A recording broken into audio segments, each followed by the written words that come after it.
All right, so this is a word problem. I want you to know that word problems are actually easy. You just don't practice them enough. I experimented with a class where we did every single problem as a word problem. They got good at it. And they were just ordinary people, just like the rest of humanity. The first thing is you have to understand what's being given.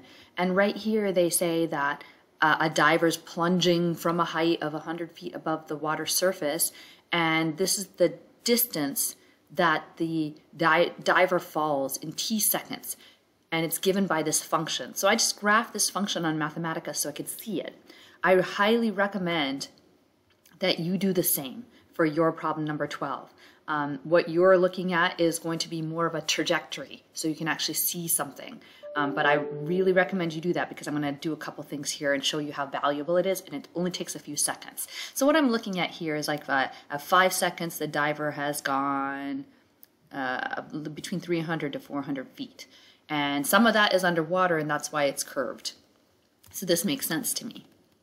So the first question is, when does the diver hit the water? So I'm just going to do an eyeball answer here.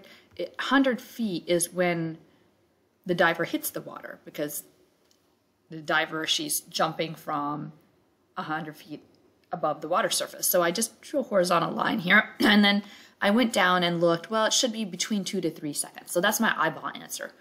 But how do I get the exact answer? When two curves intersect, that means I set the two curves equal to each other. And this might not look like a curve to you, but for mathematicians, it's also a curve. So I just set them equal to each other. 16t squared is equal to 100. And I don't want the negative answer. I only want the time that's positive. So when I simplify, I got 2.5. So my eyeball answer is not bad. I got between 2 to 3 seconds, and 2.5 is the exact seconds. I should have put units here. I'm big on units. So 2.5 seconds is the time that the diver will hit the water.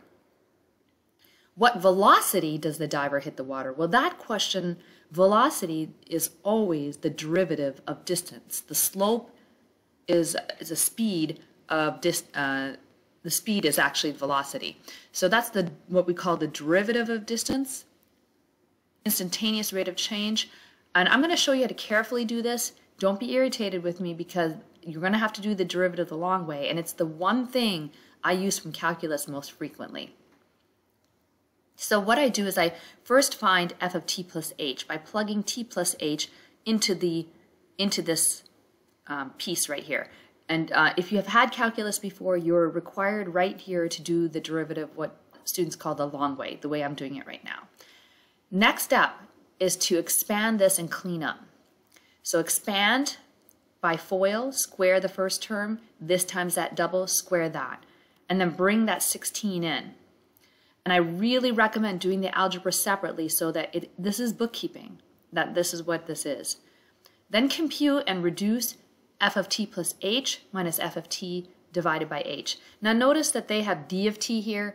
I'm doing f because f is what we always use, and I don't want to make you confused by having a d show up here, but they call this d for distance. So f of t plus h is the mess that I just expanded. F of t is the original function, and then I put that all over h. Now I'm going to reduce that. This is the fun part. Those two drop out. I'm just left with this piece right here. As I mentioned before, factor. If you don't factor and you just start slashing here, that's where mistakes happen. That's the biggest place mistakes happen.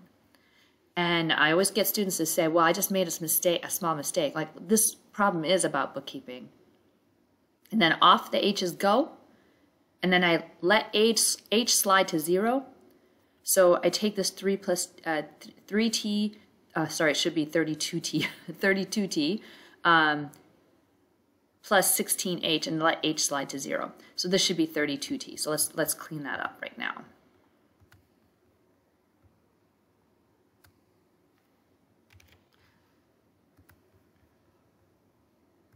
Isn't it amazing? I was so careful and I still make mistakes. It just shows you that this is what this is about. It's about bookkeeping.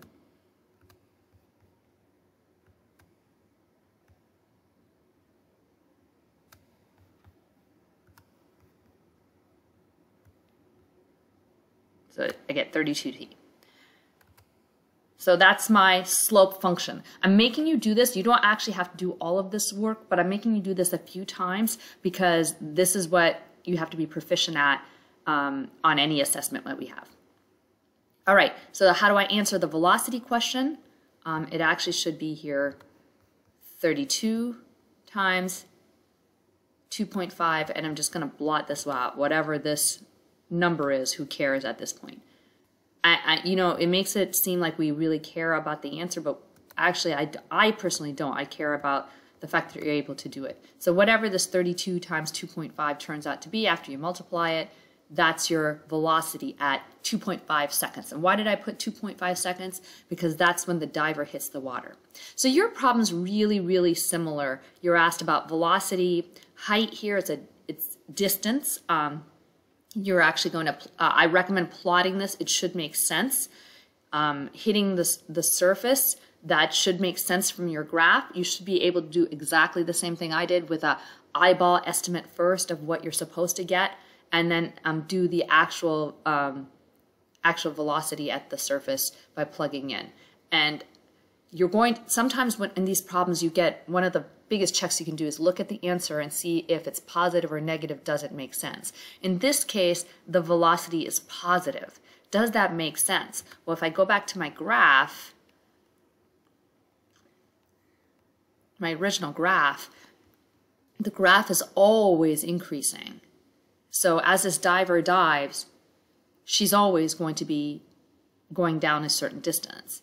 I don't know if that's always going to be true, but that slope is always positive. So my answer at the end should be positive. Think about that when you're doing your problem too. If I had my way, I would actually ask you, does your answer make sense? But we'll leave that. In my class, if you're in my class, I'm going to ask you those things. All right, good luck.